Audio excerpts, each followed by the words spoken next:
আমেরিকার হৃদয়ে আবারও গুলির শব্দ। টার্গেটে ডোনাল্ড ট্রাম্প। যে নিরাপত্তা বলয় ভেদ করা প্রায় অসম্ভব বলে ধরা হয়, এবার সেখানেই ঢুকে পড়ল অস্ত্রধারী হামলাকারী। হোয়াইট হাউসের অভিজাত ডিনার মুহূর্তেই রূপ নিল আতঙ্কে। এটা কি শুধু আরেকটি হামলার চেষ্টা, নাকি আমেরিকার ভেতরে আরও বড় অস্থিরতার সতর্ক সংকেত? নির্বাচনের আগে এমন হামলা বদলে দিতে পারে পুরো রাজনৈতিক সমীকরণ। ঘটনার নেপথ্যে কি? নিরাপত্তা ব্যর্থতা নিয়ে কেন উঠছে বড় প্রশ্ন? তা নিয়ে বিস্তারিত থাকছে প্রতিবেদনে। স্থানীয় সময় রাত 8:30 ওয়াশিংটন ডিসির হিলটন হোটেলে চলছিল হোয়াইট হাউস করেসপন্ডেন্স ডিনারের আয়োজন। উপস্থিত ছিলেন রাজনীতিক এবং প্রভাবশালী অতিথিরা। সবকিছু স্বাভাবিকভাবেই চলছিল। ঠিক তখনই শোনা যায় একের পর এক গুলির শব্দ। মুহূর্তেই আতঙ্ক ছড়িয়ে পড়ে পুরো হলে। নিরাপত্তারক্ষীরা চিৎকার করে সবাইকে নিচে বসতে বলেন। অনেক অতিথি টেবিলের নিচে আশ্রয় নেন। প্রত্যক্ষদর্শীদের ভাষায় পরিস্থিতি ছিল সম্পূর্ণ বিভীষিকাময়।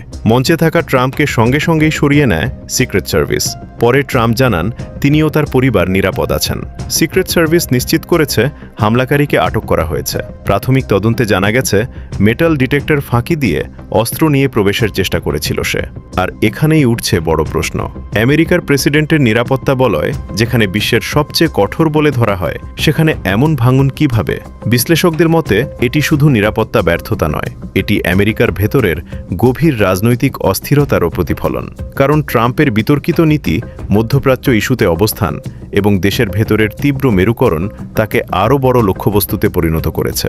অনেকেই আশঙ্কা করছেন এই হামলার পেছনে আরও বড় কোনো বার্তা অথবা পরিকল্পিত ষড়যন্ত্র থাকতে পারে।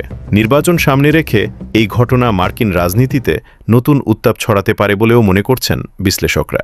যদিও ট্রাম্প ঘোষণা দিয়েছেন আগামী 30 দিনের মধ্যেই এই অনুষ্ঠান আবার আয়োজন করা হবে, তবুও প্রশ্ন থেকে যাচ্ছে, একের পর এক হামলার চেষ্টা ট্রাম্পকে কি আরও দুর্বল করবে, নাকি আরও আগ্রাসী করে তুলবে আমেরিকার সবচেয়ে বিতর্কিত এই নেতাকে?